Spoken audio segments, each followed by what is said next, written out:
焦點分半鐘。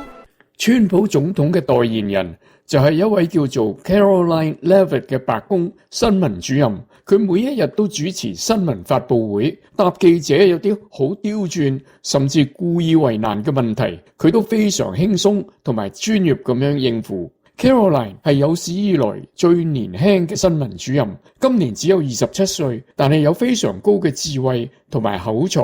但係 Caroline 原來係一位虔誠嘅基督徒，我係點樣知道嘅呢？原來 Caroline 每一日出席新聞發佈會之前，都會同佢嘅助手們先做一個祈禱。最近網上記錄咗佢嘅禱告，係咁樣講：主耶穌，請求你賜俾我哋力量、知識，能夠清楚講話嘅能力，能夠做得開心同埋充滿信心。奉耶穌嘅名求，阿門。